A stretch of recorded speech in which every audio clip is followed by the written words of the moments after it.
Bienvenidos, muy buenas tardes, espero se estén pasando todo esto de maravilla. Tengo con ustedes, todos ustedes, estimado auditorio, seguidores de la página, fanáticos de las ciencias modernas, alumnos de la Universidad Latinoamericana, alumnos de la Facultad de Medicina de la Universidad Autónoma del Estado Morelos y público en general.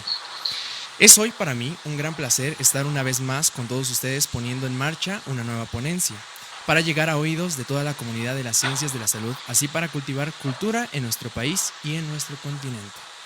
Asimismo, hago una pequeña introducción a este proyecto. No me la inyectes.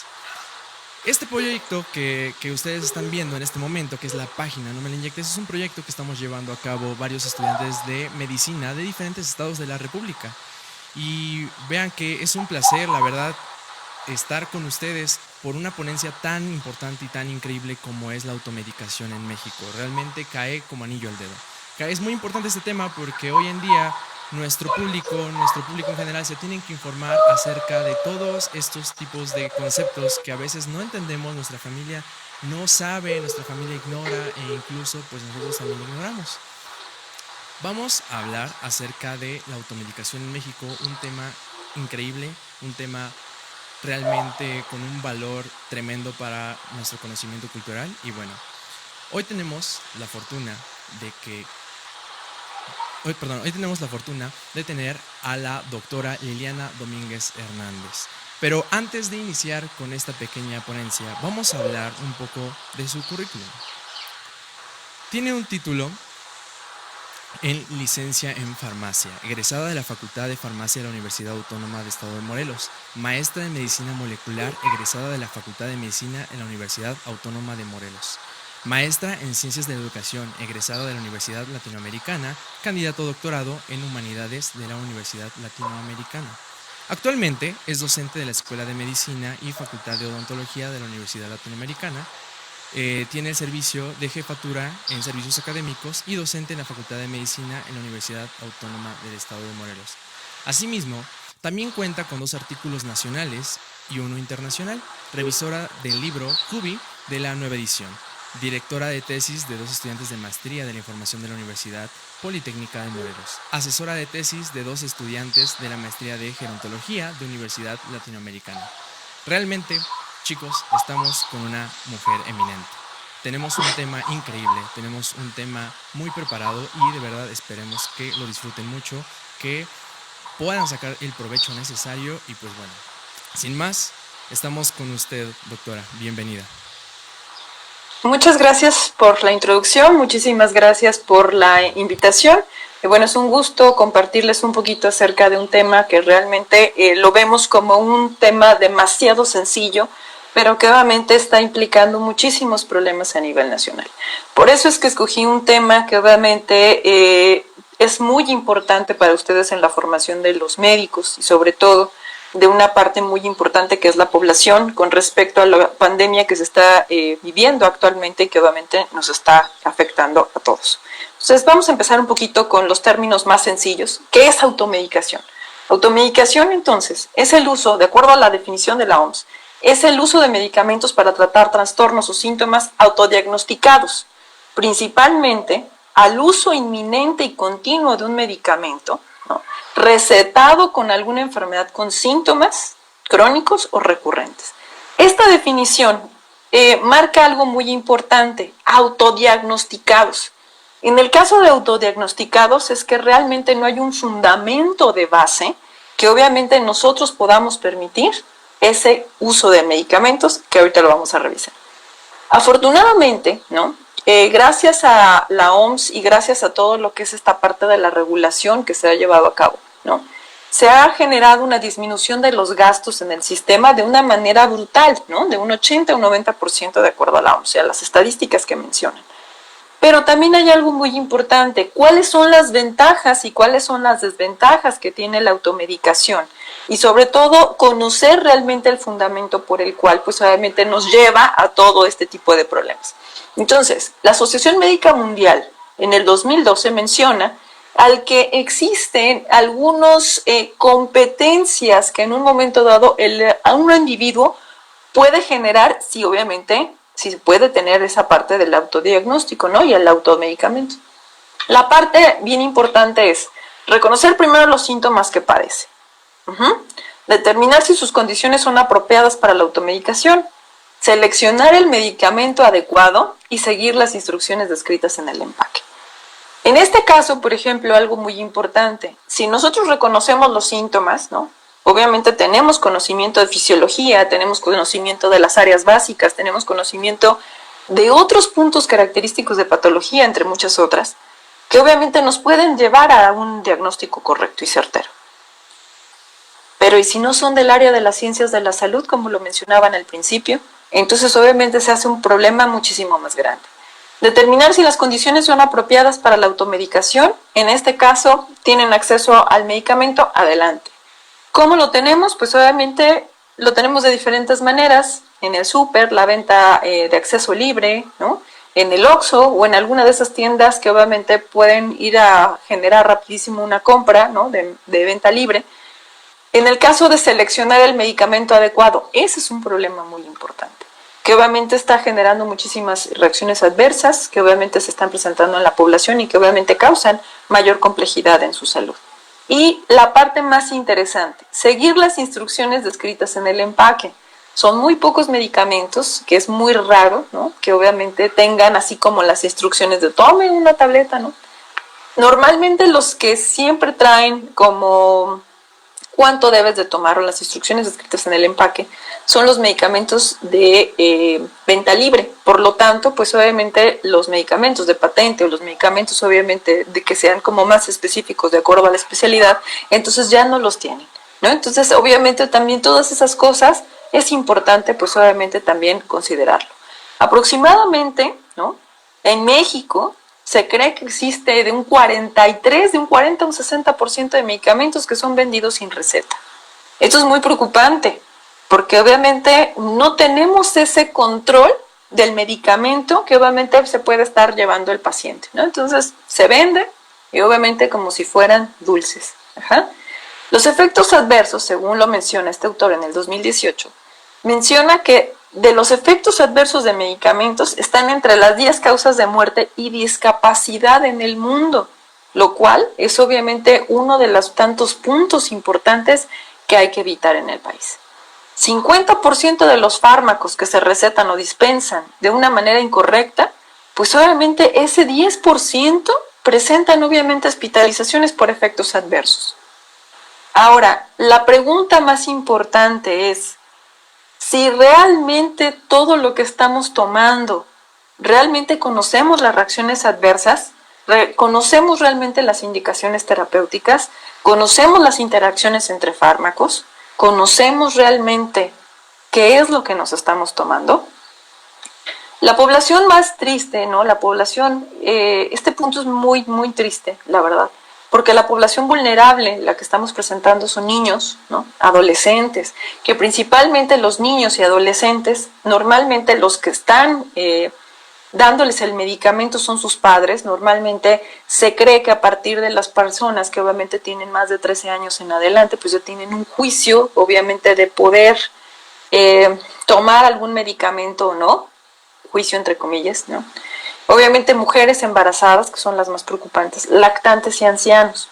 Esto me lleva a recordar una historia donde me comentaban uno de mis compañeros médico que sale de vacaciones, ¿no? Estaba trabajando en un hospital, sale de vacaciones, al momento de que se queda otra persona en su lugar, va una persona embarazada y esta persona obviamente se sentía mal, le receta, la persona que se queda en su lugar, le receta un medicamento. Al momento de que le receta el medicamento, el paciente va, lo compra, pasa una semana, regresa el médico tratante, regresa esta persona embarazada al consultorio y le dice, oye, ¿qué crees? Vine a buscarte la semana pasada, pero estaba otra persona en tu lugar. Ah, sí, ¿qué te pasó? No, pues me sentí así, así, así, sí, y la verdad me sentí muy mal. Ah, ok, ¿y te tomaste algo? Le pregunta el médico, la paciente responde, sí, tu compañero me recetó tal cosa, pero afortunadamente por la caja alcancé a ver que tenía un símbolo de un tache, obviamente que estaba prohibido el uso en embarazadas y en lactantes. Por lo tanto, pues obviamente yo no me tomé el medicamento, le responde la paciente. En este caso, ¿Qué hubiera sucedido si esa paciente pues obviamente hubiera tomado el medicamento? Pues obviamente hubiera generado más complicaciones obviamente en su embarazo, o incluso pudo haber abortado, ¿no? Y en el caso de ancianos, pues obviamente generan muchísimo más complicaciones, pues obviamente es una población meramente vulnerable que ahorita está siendo una de las poblaciones más afectadas. ¿Qué es lo que está generando obviamente? O sea, ¿por qué se genera esta práctica de la automedicación? O sea, ¿por qué lo estamos llevando a cabo? Primero, por la incrementa de la resistencia a antibióticos, ¿no? Ese incremento en la resistencia, lo que estamos haciendo es de que digamos que ya no sirve el antibiótico, pero no es que ya no nos sirva, es que obviamente se han generado muchísimos problemas en la población que obviamente están haciendo que la misma microbiota ya no es la misma de hace unos años ahorita, ¿no? La microbiota obviamente está generando muchísimas modificaciones en diferentes niveles, ¿no? Que obviamente podemos hacernos o más susceptibles o en un momento dado hacer una mayor resistencia. Las mismas bacterias están generando esa resistencia, ¿no? A los antibióticos. Entonces obviamente nuestra microbiota también está generando cambios. Una baja eficiencia en los fármacos, algo bien difícil que obviamente también tienen una gran tarea todos los estudiantes de medicina y sobre todo los que ya son médicos. La parte tan importante del apego al tratamiento, ¿no? Decirle a sus pacientes que obviamente los apoyen, decirles que obviamente fortalezcan y obviamente estén al pendiente y al margen del que el paciente realmente se esté apegando al tratamiento. Si no, lamentablemente es lo que vemos con los pacientes con VIH. Si lamentablemente no se toman el tratamiento, entonces pueden generar incluso una resistencia, ¿no? El famoso o los famosos polimorfismos de simple nucleótido, los famosos SNPs que obviamente desconocemos, ¿no? En población mexicana obviamente hay una gran cantidad y una cantidad de muchísimos, ¿no? O sea, hay muchísimas variables de los famosos SNPs. Si no saben qué son los SNPs, principalmente son polimorfismos que se van a estar encontrando en nuestro organismo, en los cuales tienen que ver con el uso de medicamentos y sobre todo cómo vamos a poder metabolizarlos a través del citocromo P450. Por lo tanto, ¿en dónde están? En mitocondrias, principalmente en el hígado. Entonces, si por alguna extraña razón ese medicamento que estamos recetando se lo dan a un paciente que tenga dañado principalmente o afectado los polimorfismos de simple nucleótido, automáticamente el medicamento puede convertirse o en nada, ¿no? Así como entra, sale, ¿no? Se desecha rápidamente. Puede almacenarse por mucho tiempo generando toxicidad o puede generar un efecto o muy fuerte o muy débil, dependiendo obviamente cómo estemos generando esos famosos SNPs, que ya seamos metabolizadores rápidos, metabolizadores lentos o metabolizadores intermedios o ultra rápidos o ultra lentos. Entonces obviamente todo eso es lo que también tienen que obviamente identificar y obviamente se tiene que hacer mucha investigación con respecto a los SNPs. El incremento de las reacciones adversas. Esta parte tan importante de las reacciones adversas es revisar obviamente cómo están generando esa dosificación de medicamentos, cómo están haciendo esas combinaciones de medicamentos para que obviamente puedan dar un tratamiento lo más adecuado posible, generando que obviamente tengamos la menor cantidad de fármacos posibles en un paciente. Complicaciones en el diagnóstico, ¿no? Que de repente diagnostiquen una cosa y a la mera hora el paciente oculte algunos síntomas, o que lamentablemente no les esté diciendo otras cosas, ¿no? Por lo tanto, se tiene que generar una muy buena relación con los pacientes. Las complicaciones, obviamente, también que van a presentarse más allá, ¿no? Que obviamente hospitalizaciones, entre muchas otras.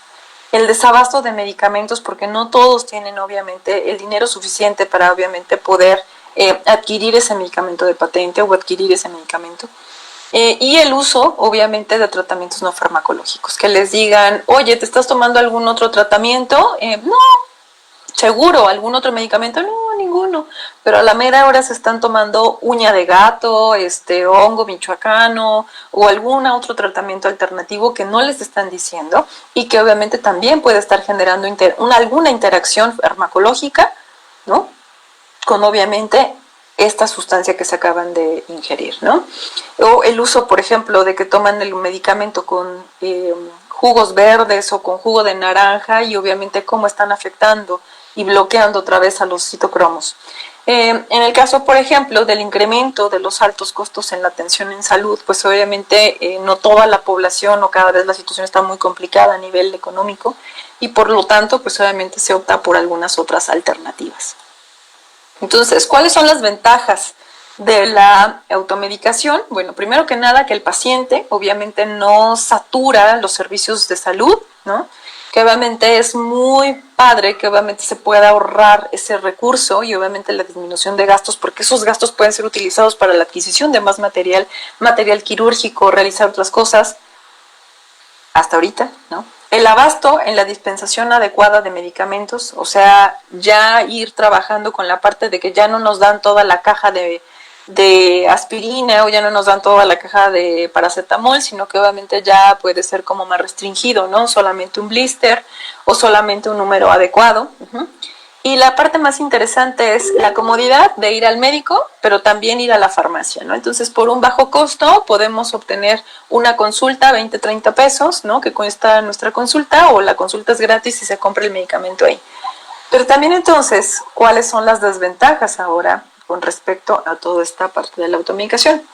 Primero que nada, la dispensación inadecuada, ¿no? Porque de repente hay personas que están trabajando en las farmacias y entonces empiezan a dar el medicamento nada más, ¿no? Que de repente nos daban cajas y cajas y cajas y cajas y cajas y cajas de medicamento que incluso ni siquiera se lo llegaban a tomar y obviamente se quedaba todo almacenado en casa, ¿no? El desecho inadecuado, el famoso, ¿y qué le hago a esto? ¿No? Que sus familiares normalmente andan preguntando de, ¿y dónde lo tiro? ¿Qué le hago? Y entonces es, sí, tíralo a la basura. Pero no nada más es tirarlo a la basura por arrojarlo, sino que obviamente el fármaco está presentando obviamente muchísimas reacciones que en un momento dado pueden ser incluso tóxicas para alguien que se lo encuentra en la basura, para los niños que andan buscando cosas, ¿no? Normalmente en basura, o que andan jugando y demás, se lo encuentran, o alguna mascota, ¿no? Que se lo puede llegar a comer. La otra situación es que lo vacían directamente, si es un jarabe o algo así, lo vacían directamente a la tarja o al lavabo, lo que sea, y entonces obviamente la contaminación se hace más grande. Algo tan importante como esto, se ha encontrado, por ejemplo, residuos de medicamentos en todo lo que es, por ejemplo, playas, se ha encontrado en lagos, se ha encontrado en estanques, se ha encontrado en aguas residuales, en plantas tratadoras. O sea, ¿a qué nos estamos refiriendo con esto? Realmente no tenemos esa educación de poder desechar el medicamento en los lugares específicos en donde obviamente se debe de realizarlo. Principalmente algunas farmacias tienen algunos contenedores donde ahí se deposita el medicamento caducado para evitar todo este tipo de contaminación que obviamente se puede estar encontrando, ¿no? Que lo vamos a ver más adelante también. Los efectos adversos, ¿no? Que obviamente son de los más complicados, ¿no? También. Y obviamente más complicaciones en la evolución de la enfermedad, ¿no? Ahora voy porque me duele el estómago, pero mañana voy por el dolor de riñones y pasado quién sabe, ¿no? Entonces obviamente todo ese tipo de situaciones obviamente se hace más complicado todo esto. Los costos elevados de los medicamentos, ¿no? Y las consultas que dicen, híjole, es que la consulta con el especialista cuesta tanto, ¿no? Más aparte con el medicamento ya me salió en una cantidad enorme y obviamente yo no tengo dinero para poder dar esa parte de la consulta, ¿no? Que obviamente pues es un poco caro y obviamente no todos los mexicanos tienen acceso a esto. Y el tiempo de espera en las consultas, no, tienes que perder toda la mañana para que te atiendan, ¿no? Es una de las frases típicas que normalmente encontramos porque obviamente los servicios de salud lamentablemente están saturados. Entonces, depende de muchos factores, ¿no? Que se pueden dividir como factores intrínsecos, extrínsecos, se puede dividir en factores sociales incluso que obviamente están involucrados, ¿no? Que obviamente la misma familia dice, ay, pues sí, ¿por qué vas a ir a la farmacia? ¿O por qué vas a ir al médico? Mejor tómate un chocho que está ahí en el cajón, o tómate ahí algo del botiquín casero que tenemos sin problemas, o tómate un té, o tómate una infusión, o tómate tal medicamento cuando ni siquiera son personal de salud, ¿no? Los políticos, depende muchísima normatividad y muchísimas cosas que vamos a ver más adelante, que obviamente también son factores que obviamente son un poco complicados de hablar de ellos, ¿no? Factores culturales, en el caso de religiones, en el caso obviamente de que no todos pueden recibir la atención, en el caso de que obviamente la discriminación, si son, por ejemplo, de la población homosexual, lésbico, gay y todo este tipo de población, entonces también son una situación un poco complicada porque temen a la discriminación. Económicos, porque obviamente, lamentablemente, mucha de la población, pues es obviamente de ingresos bajos hacia, ahora sí que medio bajos, ¿no? O muy bajos, ¿no? Lamentablemente, entonces se hace más complicado todo esto. Los efectos adversos, entonces, ¿qué son? ¿No? De qué hemos estado hablando y hablando. Los efectos adversos principalmente son, la OMS lo define por los efectos o las reacciones adversas, ¿no? Como cualquier respuesta nociva o intencionada a un medicamento. Es decir, que en este caso es utilizado, ¿no?, el medicamento por algo bueno, pero que obviamente es un efecto completamente inesperado que podemos tener de nuestros medicamentos. Por lo tanto, entonces, esto obviamente es muy importante porque obviamente hay que considerar la parte de las interacciones medicamentosas, ¿no? Cuando hacemos esas combinaciones entre fármacos, que lamentablemente uno puede reaccionar contra el otro y que obviamente no estamos como muy familiarizados con esas interacciones. La resistencia bacteriana, caras vemos, bacterias no sabemos, y sobre todo que se hace más complicado porque gracias al estudio de la microbiota que ahorita se está realizando en diferentes poblaciones, ¿no? En poblaciones de sobrepeso, obesidad, síndrome metabólico, personas embarazadas, que tengan alguna patología en específico, pues obviamente van haciendo las comparaciones y vamos revisando que obviamente esas bacterias están generando esa resistencia bacteriana, pero también esa falta de bacterias, entonces también nos está causando una resistencia a los antibióticos. Entonces todo eso obviamente va generando mayor complejidad al momento de estar otorgando un medicamento, ¿no? Un tratamiento. El aumento en los costos de la salud, pues obviamente que cada vez vemos que los precios son más caros, ¿no? Y que obviamente el acceso a toda esta parte de la economía, pues obviamente es más difícil, ¿no? El encubrimiento de enfermedades y sus complicaciones, por ejemplo, una situación que obviamente se están presentando, de que obviamente tenemos miedo de decir que tenemos COVID, ¿no? O que tienen COVID, entonces obviamente esos pacientes es un poco difícil, de que obviamente, porque los van a aislar, porque obviamente no les van a dar el tratamiento, porque la población piensa que los van a matar en los hospitales, entre muchísimas otras cosas que obviamente se están presentando y obviamente las complicaciones que pueden tener a largo plazo. Y obviamente también la disminución de la eficacia del tratamiento, ¿no? Ya sea inadecuado o ineficiente. Entonces son situaciones que obviamente también debemos de estar considerando, porque si nosotros presentamos un efecto adverso, automáticamente se tiene que reportar. Se tiene que reportar ante el médico tiene que reportarlo a la Secretaría de Salud, y en un momento dado el médico puede hacer un registro ante COFEPRIS de obviamente todos los efectos adversos que se están presentando gracias a ese tratamiento. Ahora bien, en COFEPRIS normalmente, lo que es la Comisión Federal de los Riesgos Sanitarios, esta institución, que lo vamos a ver más adelante, lo que hace es prácticamente generar un registro, ¿no?, de que ese médico realizó esa observación de ese efecto adverso. Pero cuenta mucho cuando se hace una revisión, ¿no?, de obviamente de más tiempo, de qué es lo que está pasando, es decir, un seguimiento, que es la parte tan importante de lo que es farmacovigilancia, de ese paciente, qué fue lo que le sucedió después, obviamente qué fue lo que sucedió si estaban recetando este tipo de tratamientos, en qué dosis se presentó, qué condiciones estaba el paciente.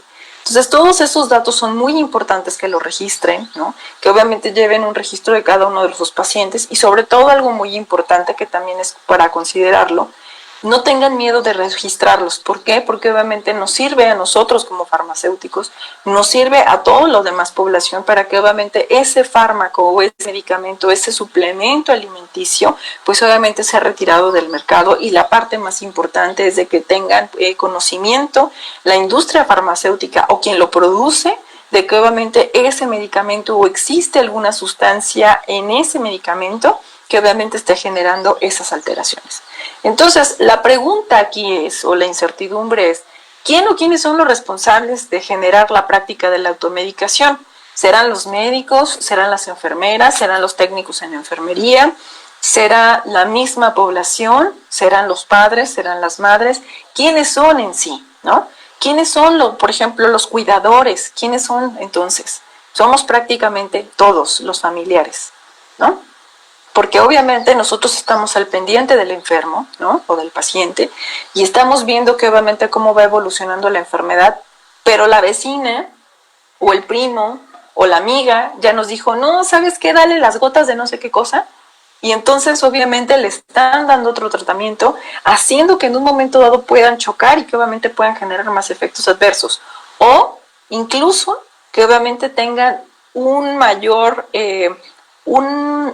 problema o mayor complejidad directamente generado, ¿no?, a partir del diagnóstico.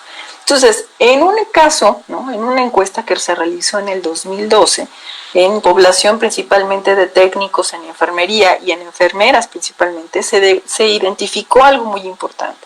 Del 8 al 26% mencionaban que sí, efectivamente ellos habían identificado los efectos adversos de medicamentos, pero que las causas eran por exceso de trabajo y por una cultura institucional punitiva. Esto es muy importante, sobre todo para los estudiantes que se van a internado y servicio social, porque obviamente en los hospitales es muy diferente a cómo van a trabajar directamente en la escuela, ¿no? Entonces, obviamente, en la facultad y en su consultorio privado, pues es obviamente todo hermoso y todo bello, mientras que obviamente en el instituto, obviamente, el IMSS, el ISSSTE, hospitales regionales y demás, obviamente es una situación completamente diferente, ¿no? Entonces, deben de tener muchísimo en cuenta, ¿no?, de que obviamente no es al 100% su culpa, ¿no? Una parte muy importante, porque obviamente sabemos que son guardias muy pesadas, sabemos que obviamente los pacientes también están obviamente teniendo algunas actitudes muy pesadas, y sobre todo lo más importante es paciencia y calma, porque obviamente tienen 50 pacientes, 70 pacientes que los están esperando en un solo turno, ¿sale? Entonces, ¿qué es lo que identificaron de manera general, o qué se ha identificado que han sido los problemas principalmente que han encontrado de la automedicación y obviamente de la falta de regulación de todos estos procedimientos? Principalmente la falta de apegos a protocolos y a las normas y a las guías de práctica clínica, porque ya el doctor fulano de tal ya es una eminencia y entonces ya se sabe todos los procedimientos, se sabe todas las normas, tiene como 50 años de experiencia, y entonces la mejor parte es, no lo hagas así, hazlo así. O no, ¿sabes qué? Bríncate este paso y hazle así. Mira, yo te voy a enseñar. Y entonces cometen errores. Y entonces al momento de que cometen errores, les están enseñando errores que obviamente ustedes lo repiten y lo repiten y lo repiten y lo repiten, la generación y la generación y la generación y la generación que sigue. Entonces obviamente también nosotros podemos estar incurriendo en ese ejercicio de obviamente de tener una gran cantidad de errores y obviamente enseñarle a los estudiantes una gran cantidad de errores que obviamente van haciéndolos obviamente repetitivos durante todos los semestres. Entonces hay que tener muchísimo cuidado también con esto. Por eso es que es muy importante que ustedes revisen, que ustedes lean, que estén actualizados, que obviamente hagan este tipo de sesiones prácticas y obviamente como estas pláticas y todo lo demás, porque obviamente necesitamos personal que realmente esté enamorado de su carrera, que estén sí con una pasión muy importante a seguir aprendiendo, sobre todo no nada más por sus pacientes, no nada más por su familia, sino que obviamente también en un momento dado ustedes van a llegar a ser esos pacientes que obviamente pueden estar atendiendo, ¿no? Entonces, por eso es que es muy importante que obviamente estén al pendiente de todo esto. Entonces, es muy importante que obviamente también se consideren los factores, ¿no? ¿Qué factores influyen en este proceso? La comodidad, ¿no? Porque ya sé que en el cajón tengo aspirina y sin problema me tomo 3, ¿no? Si me duele la cabeza. La venta libre de medicamentos, que alguna vez les comentaba en clase, que vamos a la farmacia y entonces también compro papel de baño, puedo comprar shampoo y entonces, sí es cierto, debí a ir por tal chocho, ¿no? Y entonces voy por tal medicamento y salgo con el jugo de naranja, salgo con las salchichas, con el papel de baño, el shampoo y no sé qué más. O la mejor parte, por ejemplo, que van a esas tiendas, ¿no? De venta rápida, normalmente, y que encuentran el medicamento, el alcohol, y encuentran obviamente cigarros, condones y demás. Y es como, ¿por qué los están poniendo de esa manera, no? Botiquines familiares, normalmente se ha encontrado que también en algunas encuestas y obviamente en algunos estudios que han realizado, que en el caso de los botiquines familiares, uno, no los sabemos cuidar, ¿no? Que los dejamos normalmente en el baño, los dejan en la cocina, por alguna extraña razón, cerca del horno de microondas o cerca del refri o cerca de la estufa, con una temperatura interesante y obviamente con un nivel de radiación interesante para tomarnos un mutante de medicamento. Entonces obviamente todos esos lugares deben de estar completamente pues obviamente no los debemos de guardar ahí, se deben de guardar en unos recipientes de plástico, principalmente guardados en el closet, lejos de los niños, y sobre todo algo muy importante, en recipientes que obviamente los puedan cubrir, ¿no? O sea, sus empaques originales, pero algo muy importante, libres de humedad, libres del sol y obviamente libres de calor. En los botiquines familiares normalmente se han considerado que tenemos más de 10 medicamentos en un solo botiquín, ¿no? Y hay botiquines que de repente los abrimos y es como para toda una comunidad, porque obviamente es el medicamento desde el 2000 que me recetaron desde que me enfermé. Entonces obviamente hace más complicado todo esto. Entonces hay que estarlo limpiando constantemente, ¿no? Hay que estarlo revisando, sobre todo las fechas de caducidad. Por favor, no se tome ningún medicamento caducado, que eso también hace más complicado todo este tipo de situaciones, ¿no? Los medios de comunicación, todo mundo se sabe la cancioncita del para, la gastritis, ¿no? Y demás, entonces obviamente se hace más complicado todo esto, ¿no? Todo mundo conoce a un doctor, ¿no? Que baila de una manera chistosa, entonces obviamente también todo ese tipo de cosas, pues obviamente hace más que obviamente se estén presentando estos factores de automedicación. La pérdida de la credibilidad de los profesionales de salud que decimos, ay, es que ese doctor ni sabe, ¿no? Entonces ese doctor no sabe, ese doctor me recetó mal, me diagnosticó mal, o definitivamente que por el mismo cansancio, como estábamos mencionándolo anteriormente, depende que obviamente tengan así como 20 pacientes y depende cuando llegue el número 25 ya que digan, el que sí, ¿no? Que obviamente ya estén muy cansados.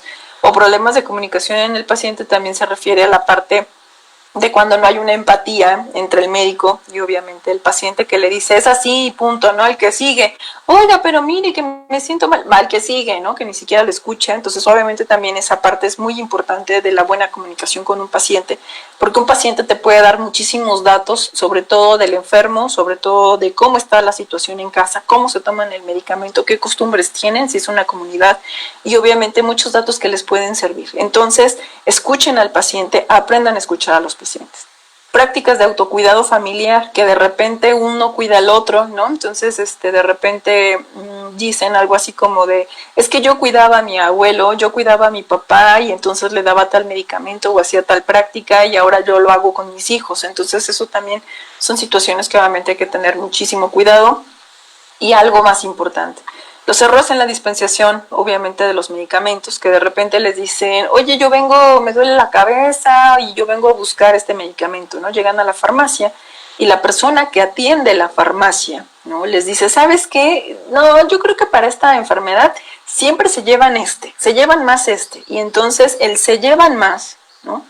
Solamente sus conocimientos se basan en algo empírico, en algo que obviamente es por la venta, ¿no? O el consumo elevado, o la mejor parte por recomendaciones por el famoso libro, que obviamente es un diccionario solamente de especialidades, donde obviamente revisan todo, es uno azul normalmente, y lo único que hacen estos empleados de las farmacias es obviamente venderte el más frecuente, ¿no? Pero algo bien importante, ellos no cuentan con esa parte del conocimiento científico, ellos no cuentan con el conocimiento de un farmacéutico. Entonces, ellos no son farmacéuticos. Los responsables de las farmacias pueden ser médicos, químicos, farmacobiólogos o pueden ser farmacéuticos. Pero las personas que atienden la farmacia no son farmacéuticos, por lo tanto, no saben de posología, no saben obviamente de interacciones, no saben obviamente de reacciones adversas, como obviamente espero que ustedes lo sepan. Es muy triste, ¿no? Porque obviamente cuando estuve revisando, ¿no? El tema y cuando estuve viendo todo este panorama, se encuentra solamente muy poca información con respecto a la parte de automedicación. Realmente no tenemos como mucho conocimiento o no se han hecho muchos estudios a pesar de que digan, es un tema muy conocido. No, al contrario. Las encuestas que solamente se han realizado, ¿no? Solamente se han realizado principalmente en Chile, en Perú, en Argentina, y Colombia, me parece, pero solamente uno de esos países fue el que realizó realmente un instrumento validado por una universidad y obviamente estructuralmente y metodológicamente bien estructurado, para realizar obviamente esta evaluación de obviamente cuánto era lo que realmente estaban generando la parte de la automedicación, qué tipo de medicamentos, qué efectos adversos, qué complicaciones y demás. Pero no hay ninguno para población mexicana, que eso es algo que me llamó mucho la atención. Entonces, las encuestas solamente han sido realizadas a estudiantes de medicina, se han encontrado a enfermeras, a técnicos en enfermería y a odontólogos. No más. Cuando los del conocimiento obviamente de la farmacología deberían de ser los docentes. Y en el caso de los docentes, tampoco hay información en Latinoamérica. Entonces, todo eso obviamente es muy importante conocerlo y es muy importante que obviamente también ustedes lo consideren para ver qué es lo que podemos hacer por la población. Y obviamente revisar esta práctica de automedicación completamente descontrolada, ¿no?, en otras personas que incluso sean sus familiares, que no sean del área de las ciencias de la salud, ¿no? Las combinaciones de fármacos, que eso es algo que me impacta, ¿no?, que me impresiona muchísimo. El desconocimiento de los factores, de los efectos adversos y obviamente de las interacciones que podemos tener. Ahora bien, se complica más nuestra historia, ¿no?, porque obviamente dentro de todas las encuestas que revisé en población mexicana y en las poblaciones anteriores que les mencioné, solamente vamos a encontrar que efectivamente las enfermeras o los enfermeros, los técnicos en enfermería, odontólogos y médicos, solamente era más importante la parte de la automedicación para antibióticos, para AINES, y obviamente algún antigripal. Y eso por falta de tiempo, que el exceso de trabajo eran sus pretextos principales. De los más importantes que encontré eran prácticamente todos estos. También se une a la lista lo que son los antitusígenos, antiácidos, antidiarreicos y antipiréticos, que obviamente son de los más utilizados. Sin embargo, cuando se les pregunta a los estudiantes de medicina o a estos estudiantes de enfermería, odontología y técnicos en enfermería, ¿cuáles son los efectos adversos? Muy pocos conocen los efectos adversos y muy pocos, casi nadie, conoce las interacciones. De los no farmacológicos, entonces, por ejemplo, podemos encontrar plantas medicinales.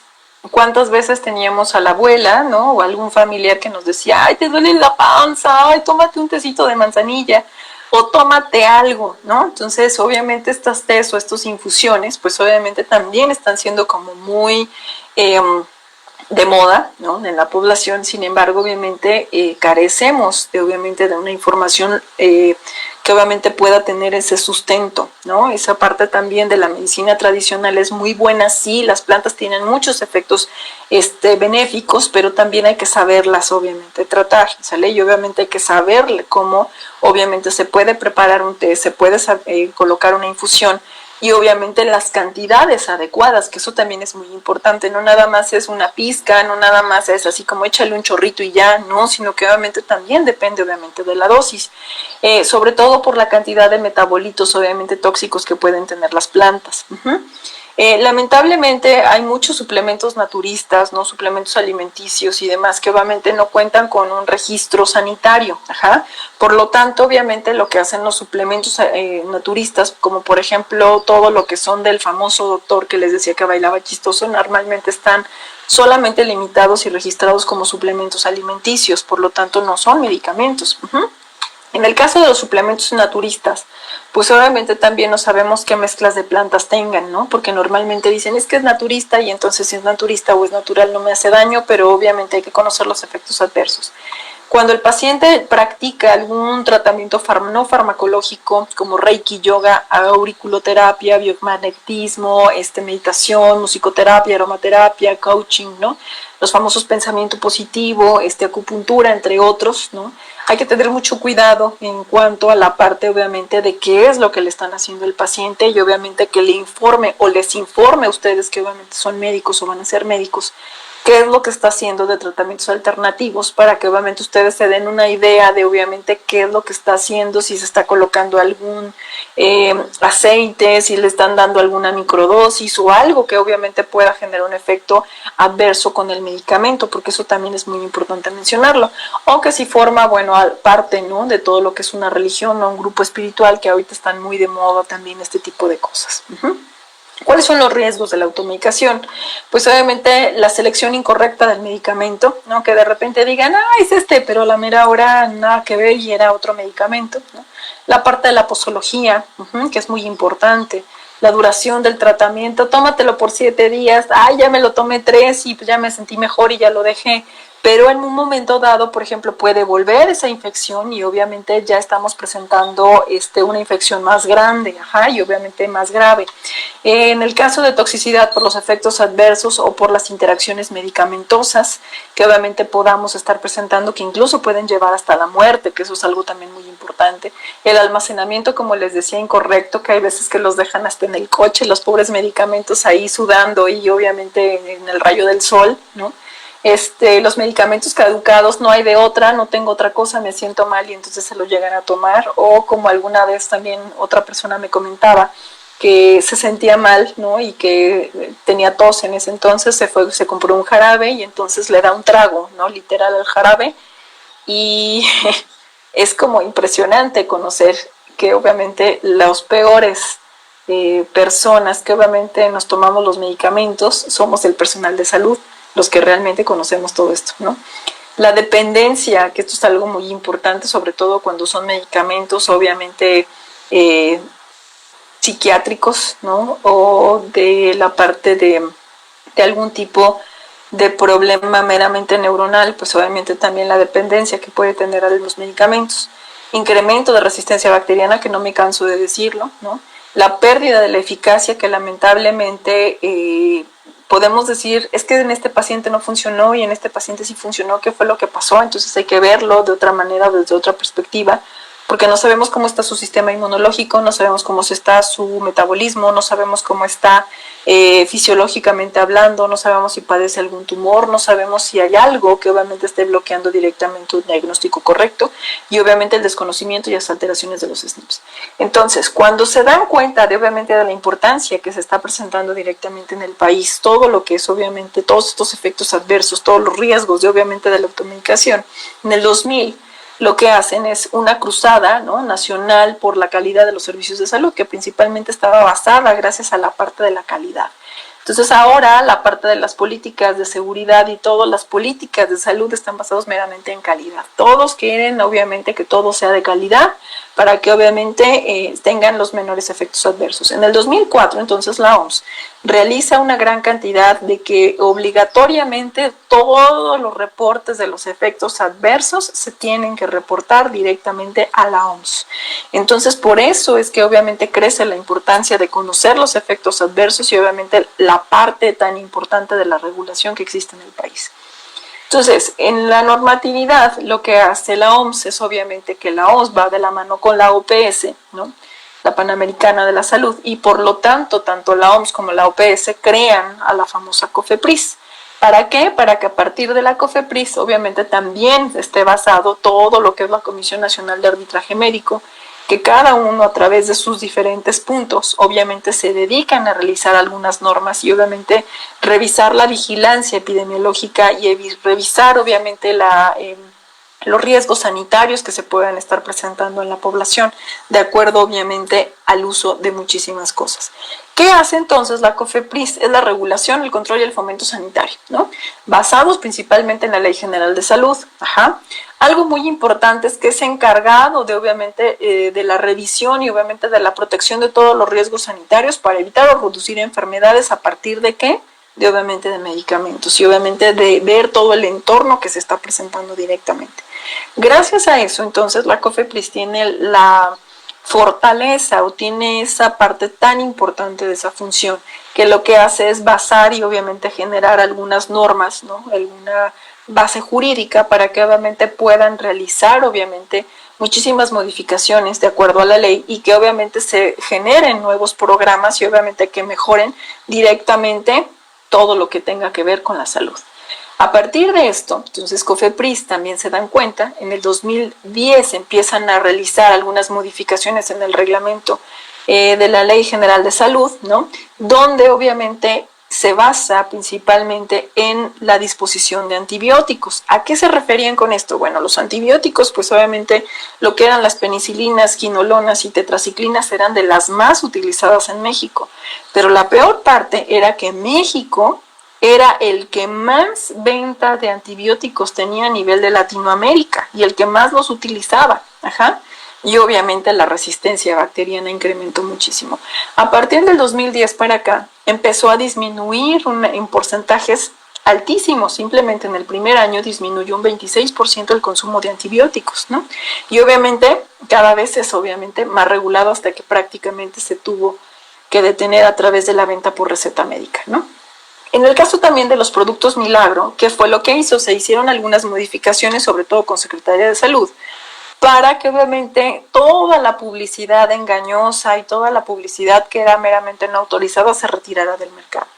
Pero en 2016 dieron aproximadamente un registro de más de 6,000 permisos, ¿no?, para producir más de 2,000 tipos de medicamentos genéricos, ya sea de prescripción o de venta libre, los cuales hacen que obviamente México sea uno de los países que obviamente tenga mucho aporte en la industria farmacéutica para estar produciendo continuamente muchísimos fármacos, suplementos alimenticios y algunas otras alternativas interesantes que obviamente podemos encontrar. Entonces COFEPRIS tiene muchísimo trabajo, tienen que estar regulando todo lo que son la parte de los famosos consultorios, ¿no?, que ya los habíamos visto que ahora están pegados con las farmacias, que obviamente no existe una regulación como tal, ¿no?, que debería de existir esas regulaciones que obviamente se hacen cada vez más complejas en el país y que obviamente se necesita disminuir este tipo de permisos otorgados, ¿no?, para que obviamente todas esas sustancias pues obviamente sí sean producidas, pero obviamente con la normatividad adecuada, con todo lo que es la parte de que en cada vez que obviamente se realice esta parte de verificar tanto calidad como eficiencia, como eficacia, como seguridad entre los medicamentos. Algunas estadísticas para reflexionar. La OECD, ¿no?, que es la Organización de la Cooperación y el Desarrollo Económico, lo que hace es normalmente ellos se encargan de realizar una gran cantidad de comparaciones, ¿no?, a través de estadísticas para revisar qué es lo que está pasando en el país, cómo se van encontrando, y sobre todo hacer comparaciones entre los países, para ver qué políticas para el bienestar del humano, ¿no?, o para el bienestar de la población se van realizando. Entonces se hacen muchísimas comparaciones y las estadísticas normalmente las sacan cada año. En la estadística del año pasado, ¿no?, se menciona que en el gasto de salud, ¿no?, que interviene todo lo que es la prevención, curación, rehabilitación, terapia y tratamientos, está aproximadamente en México por debajo del promedio nacional, con $3,992 per cápita. Entonces, todo esto incluye la aportación personal y gubernamental, siendo 10 veces menor que en Estados Unidos. Esto es un problema muy importante, porque obviamente cada vez tenemos menos dinero, ¿no?, para obviamente los servicios de salud y obviamente estamos gastando demasiado en nuestras enfermedades cuando debemos de realizar todo lo que es la parte de prevención. ¿En esto qué incluye este gasto? Insumos farmacéuticos como medicamentos recetados, automedicación y obviamente todo lo administrado en centros de salud. Si nosotros tan fácil pudiéramos estar incluyendo al farmacéutico hospitalario o tratando de obviamente ir regulando todos estos puntos, ¿no?, entonces obviamente de la dispensación o del uso irracional de medicamentos, automáticamente tendríamos obviamente un mayor control de medicamentos, un mayor control de efectos adversos y obviamente un control muchísimo mayor de obviamente cuántos medicamentos podemos utilizar por paciente. Solamente para que lo tomen en consideración, y por eso les puse estadísticas para reflexionar, me llama mucho la atención lo siguiente. En México, ¿no?, hay 13.5 egresados de medicina, ¿no?, por cada 1,000 habitantes. Y entonces, realmente, nuestras condiciones, ¿cómo son?, ¿no? El farmacéutico hospitalario, entonces, ¿qué hace? Entonces, es un punto clave, es un personal muy importante que debe de ser reconocido. ¿Para qué? Para que entonces, obviamente, él pueda revisar, una vez que los médicos hacen todo lo que es el diagnóstico y obviamente hacen la receta, entonces ellos automáticamente mandan al farmacéutico hospitalario, mandan el medicamento que fue recetado. El farmacéutico hospitalario entonces es el encargado de revisar todo el tratamiento que le mandó el médico en cuestión de reacciones adversas, todo lo que es la parte de interacciones y todo lo que es la parte de posología. Si son 10 medicamentos, ellos los pueden reducir a un número clave, ¿no? Solamente otorgando el número o la cantidad necesaria de que es ese medicamento para obviamente evitar todo esto.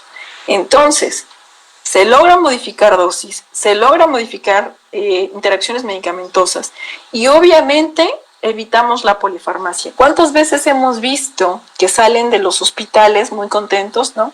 Normalmente los adultos mayores con una bolsa enorme de medicamentos. Sí, son para 3 meses, para 4 meses, para el tiempo que sea. Pero ¿y qué le hacen a todo ese medicamento que sobró si ya no lo van a utilizar? Se queda almacenado en casa y otra vez se vuelve a repetir la historia. Entonces, son situaciones que obviamente debemos de estar muy conscientes en cuanto a la parte del uso racional de medicamentos, integrando al farmacéutico hospitalario, que obviamente hay excelentes de mis compañeros que obviamente los pueden apoyar muchísimo. Y sobre todo, que obviamente permitan que estén haciendo una evaluación del tratamiento, ¿no? Porque obviamente también a veces es muy difícil poder interaccionar con los médicos, porque ellos son los que saben acerca de farmacoterapia y nosotros solamente producimos fármacos. ¿Cuáles son las propuestas que les hago de manera muy general, ¿no? Para que obviamente lo tomen en consideración? Primero, el registro de los medicamentos y el registro de todos los efectos adversos que tengan. Todos, así completamente. La formación y capacitación y obviamente de recursos humanos. Formemos médicos, formemos enfermeras, formemos personal de salud, odontólogos, entre otros, que tienen la capacidad de recetar, ¿no?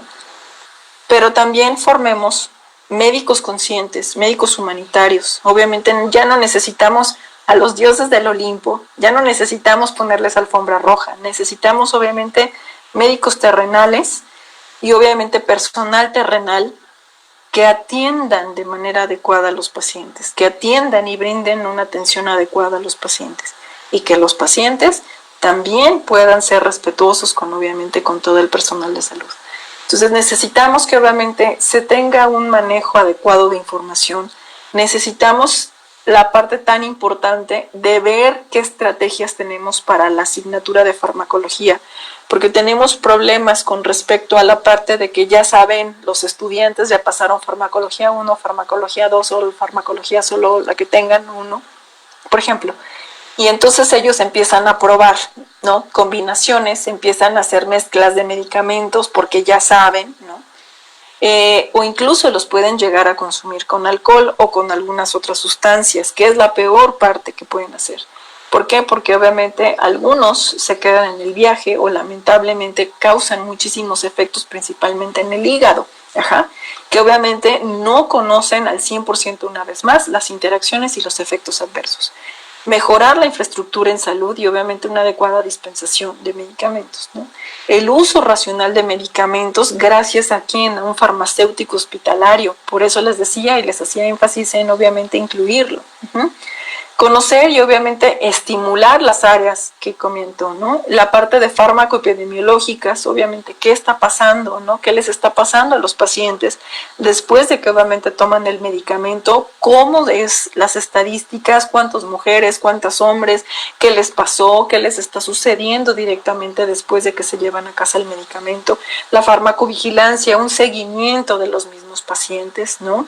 La parte farmacoeconómica, que obviamente es muy importante también y que obviamente no es tan considerada, ¿no?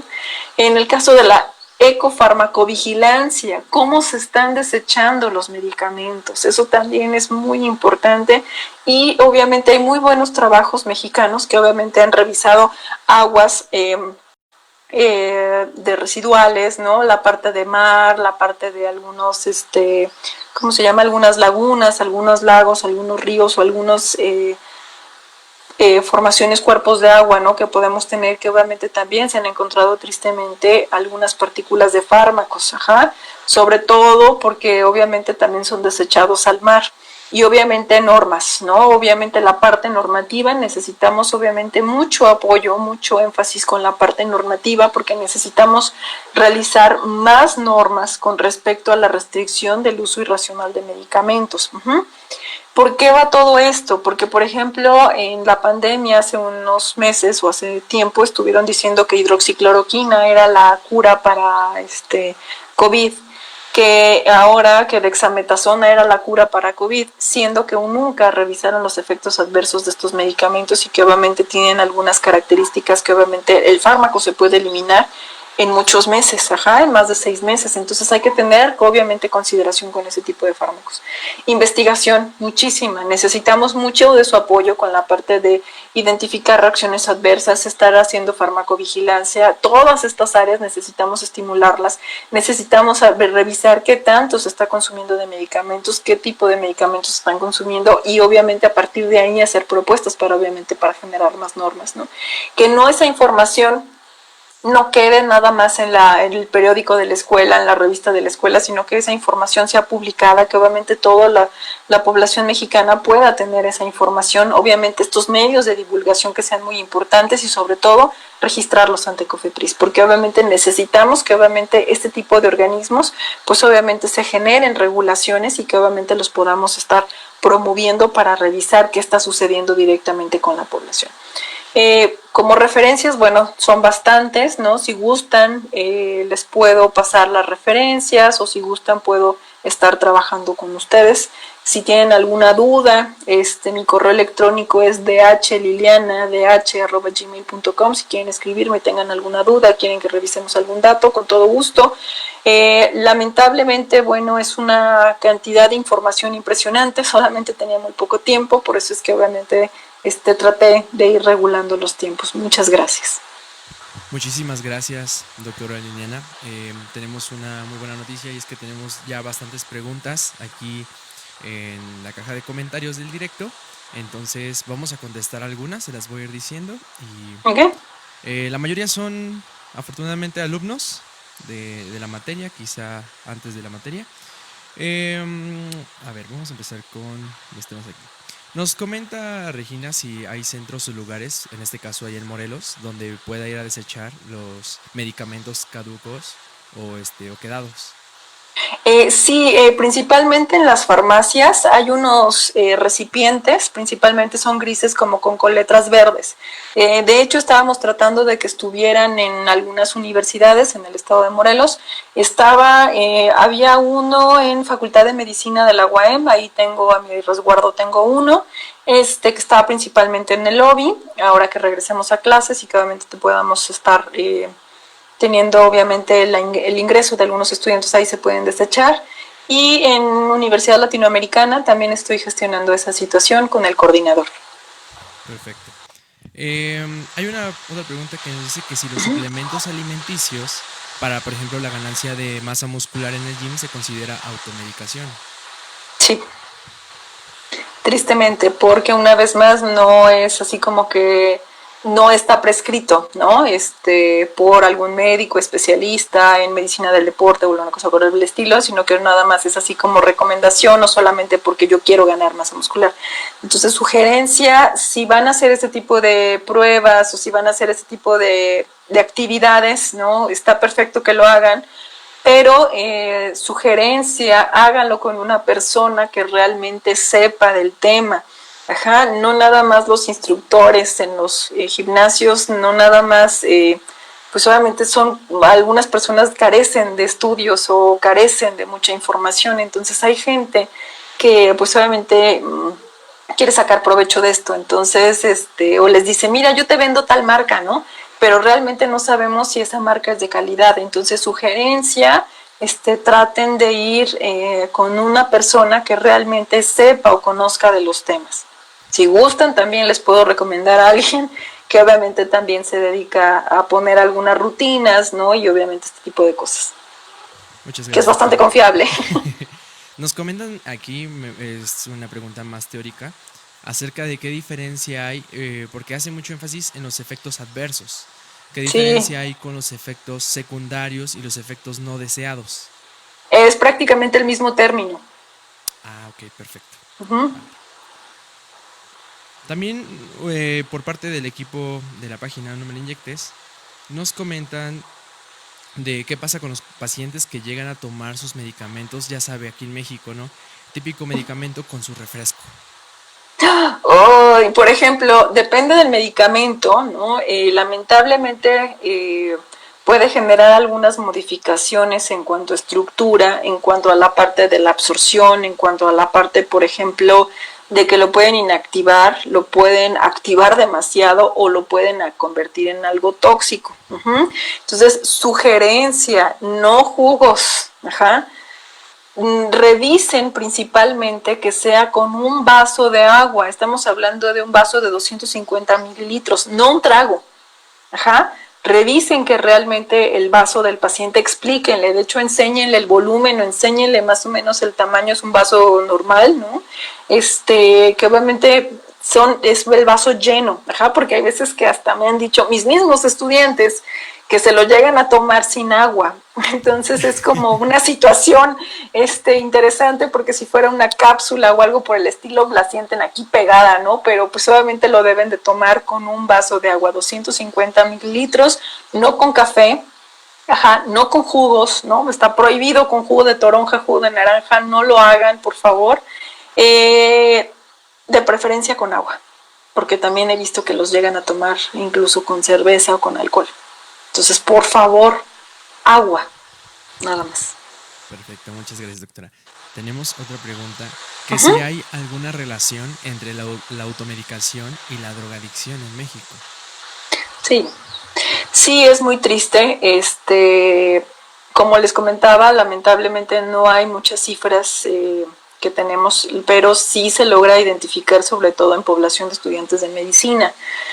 Sobre todo más en mujeres con respecto a hombres, ¿no? De los encuestados que se manejan, sí se llega a presentar, sobre todo porque, como les comentaba, empiezan a hacer algunas combinaciones interesantes, ¿no? De medicamentos o estas fiestas que normalmente hacen. Entonces es muy triste, ¿no? Porque obviamente pues cada vez es más la población que están haciendo combinaciones de los fármacos con alcohol, o incluso se empiezan a automedicar con algunos antidepresivos o con el famoso Ritalin para durar más, ¿no? En los exámenes o alguna cosa por el estilo. Sin embargo, de verdad no tienen idea de la hiperexcitabilidad neuronal que llegan a presentar y obviamente el daño que empiezan a presentar.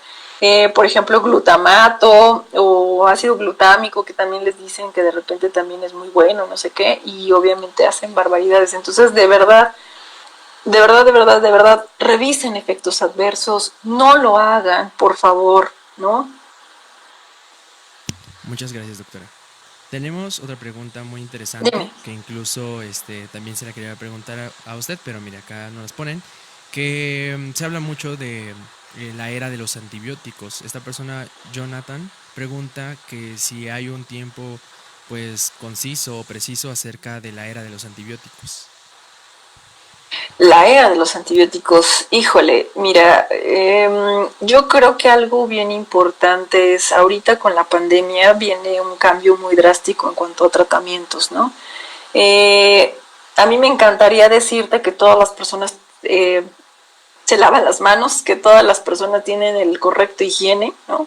Me encantaría decirlo, pero lamentablemente la realidad es otra. Entonces necesitamos obligatoriamente de antibióticos, ¿no? Con respecto a la parte de que todavía no hemos eliminado ese tipo de enfermedades, sino que ahora vienen otras peores. La situación más complicada aquí es que ya los antibióticos ya no solamente, pues obviamente depende del microorganismo, ¿no? Y algo bien importante es, tenemos ahora microorganismos que obviamente ya no nos está sirviendo cualquier tipo de fármaco. Yo creo que la parte más importante es que debemos de seguir haciendo investigación y sobre todo cada vez estamos creando más moléculas dirigidas, cada vez más moléculas específicas, que en un momento dado pues obviamente van dirigidos más hacia la parte de anticuerpos para generar obviamente una respuesta muy buena, ¿no? Una respuesta benéfica sin generar tantos efectos adversos. Pero el problema que se está presentando aquí es que el mismo anticuerpo, en algún momento dado, ¿no? También obviamente es un arma de dos filos, porque obviamente como es una proteína, pues obviamente también necesitamos obviamente cuidar mucho a cómo se le está administrando al paciente y obviamente conocer, ¿no? Y obviamente retirar todas las regiones que obviamente pueden estar generando algún efecto adverso. Pero creo que la parte de los anticuerpos es una estrategia innovadora, es una estrategia muy bonita, que la podemos utilizar para que obviamente podamos controlar una gran cantidad de infecciones que se están viendo actualmente. O sea, seguiremos utilizando antibióticos, Claro. pero vienen otras moléculas novedosas, ¿no? Muchas gracias, doctora. Mire, aquí viene una pregunta tal vez un poco más social. Nos Ok. pregunta una chica que qué podría hacer ella como nieta para decirle a sus familiares, a su abuela, que ya no se automediquen. Es un poco complicado porque obviamente le van a decir algo así como de, tú no sabes, pero yo sí. Entonces, más que nada es hacerles conciencia, obviamente, de los efectos adversos, hacerles conciencia de, obviamente, todos los daños que se pueden estar presentando, de las complicaciones que se pueden estar presentando. Que no crean nada de que ven en la televisión, de lo que les comentaba de la para la gastritis, ¿no? Entonces, que no crean en esos productos. Por ejemplo, hace unos días alguien me preguntaba acerca de las gotas que estaban vendiendo para COVID de cloro, ¿no? Cuando mi respuesta fue, pero es cloro, o sea, cloro para limpiar, desinfectar, cloro, ¿no? Entonces hay muchos efectos adversos que lamentablemente la gente se quiere aprovechar, ¿no? Obviamente de la situación para poder vender y poder sacar una parte económica principalmente. Pero sí es muy importante revisar qué se están tomando, revisar los efectos adversos y hacerles conciencia de esta parte, ¿no? De obviamente ir limitando el número de medicamentos, obviamente ir con un especialista para que los pueda recetar y sobre todo obviamente controlar esa parte tan importante de la educación viene desde casa, tristemente, ¿no? Entonces, creo que la parte de educación es muy Claro. importante y necesitamos que obviamente conozca la población los efectos adversos que pueden tener y sobre todo las combinaciones posibles, ¿no? Entonces, comentarle a esta chica que por favor les haga mucha conciencia, ¿no? De que obviamente pues son efectos que obviamente los pueden llegar a matar o los pueden mandar al hospital. Entonces, hay que tener esa parte muy consciente, ¿no? Muchísimas gracias, doctora. Iríamos con esta última pregunta que ahora sí que se ha preguntado mucho durante estos últimos días acerca de los nuevos artículos que se han hablado con razón a la vacuna del COVID-19. ¿Qué razón nos puede dar usted acerca del avance? Porque, bueno, se publicó apenas hace poco que pasó algunos estudios preliminares, pero si bien, bueno, desconocemos aún el proceso por el cual este tipo de vacuna ya tenga alguna eficacia y ya pueda llevarse al comercio. Yo creo que una parte muy importante es que se necesitan realizar muchas pruebas, ¿no? Para poder sacar un medicamento al mercado, acuérdense que es la fase primero, una fase preclínica, ¿no? Que es la parte de la evaluación que se tiene que realizar con líneas celulares de insectos posterior, o sea, una línea celular que ni el caso, no cualquier tipo de animal o alguna cosa por decirlo, de gusano o lo que sea. Después una línea celular humana, ¿no? Después animales, o sea, pasar todos los la parte de evaluación, la parte de eficacia, seguridad, citotoxicidad, además. Después tiene que ser hacia la parte, por ejemplo, de algún animal, ya sea ratón, ya sea rata, ya sea conejo, cobayo, perro, gato, una especie más grande incluso, ya sea, si todo sale bien, ya sea a chimpancé o mono, ¿no? Una especie más cercana a nosotros, posteriormente en un grupo muy selecto de humanos, ¿no? Y posteriormente ya grupos más grandes. Estamos hablando primero que son 50, 100 individuos, posteriormente de 100 a 200 individuos o 300, 500 individuos, o sea, una población un poquito más grande y obviamente ya después ya una población, ya estamos hablando de millones, ¿no? Y obviamente en diferentes poblaciones a nivel mundial. Entonces aquí una parte muy importante es qué más quisiéramos decirles si ya encontramos un anticuerpo que lo puede eliminar al 100%. La situación incluso que lo estaba comentando con uno de mis compañeros en la mañana, él es médico de formación, me comentaba que obviamente también hay varias formas de coronavirus, ¿no? Y obviamente varios serotipos. en los cuales pues tristemente el virus obviamente tiene la capacidad esta tan sencilla de lo que es obviamente hacer una mutación. Entonces se hace más complicado obviamente poder generar una vacuna. Sin embargo, se han hecho muchos avances y mucha investigación desde que empezó todo esto. Entonces estamos hablando de que sí fue como la pandemia del 2019 en China, que empezó como por los meses septiembre, octubre, noviembre, más o menos, ¿no? Por esa temporada. Si empezaron a trabajar desde ese entonces obviamente ya tenemos 1 año y tantos de avance, ¿no? Podríamos decirlo. Si es que sale una vacuna, que comentaban también en la mañana, que salía como por octubre. Sin embargo, para realmente sacar una vacuna lo suficientemente eficaz, eficiente y de calidad y segura, estamos hablando que todavía nos falta tiempo. A pesar de que se tengan muchísimos avances tecnológicos y demás, falta probarlo en población. Entonces, si la población, por ejemplo, si se prueba en Rumania, si se prueba en Inglaterra, si se prueba en Chile, si se prueba en Estados Unidos, si se prueba en Alemania y en 3 países no funciona, tienen que volver a empezar. ¿Por qué? Porque obviamente las características genéticas, incluyendo polimorfismos, son diferentes. Entonces, obviamente, la cepa, ¿no? Obviamente que de COVID, pues obviamente es muy diferente. Entonces, obviamente también estamos presentando ciertas modificaciones que obviamente no tan fácilmente pueden sacarlas al mercado. Entonces, ¿qué les sugiero? Tranquilidad, calma, muchísima calma. Esperemos en Dios que puedan encontrar rápido una cura y obviamente la parte más importante, esperemos que obviamente estas vacunas tengan efectos buenos, ¿no? Que efectos benéficos, porque hay 2 grupos aquí en México que están probando esta vacuna. Uno es el doctor Constantino y la otra es la doctora Laura Palomares del IBT y el doctor Constantino es me parece que es Investav y el IMSS, está en Ciudad de México, el doctor. Al doctor tengo el gusto, o el placer de conocerlo como conferencista, ¿no? Es una extraordinaria persona.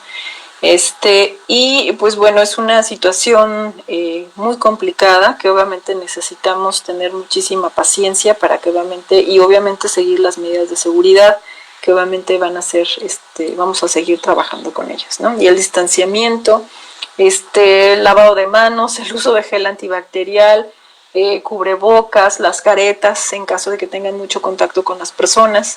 Eso es muy importante, por favor.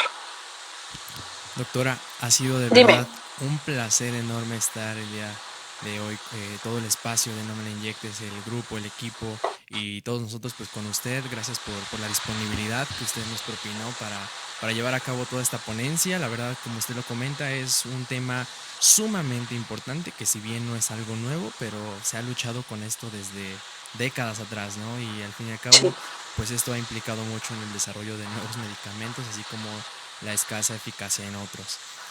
Pues no me quedo con más, de verdad, muchísimas gracias por toda la oportunidad que nos dio y pues agradecer a todos los chicos que están aquí viendo, todos los chicos que compartieron, todas las preguntas que hicieron. Si por favor nos podría proporcionar una vez más su contacto, por si alguno de los chicos aquí interesados se quiere comunicar con usted. Sí, claro que sí. Mi correo electrónico es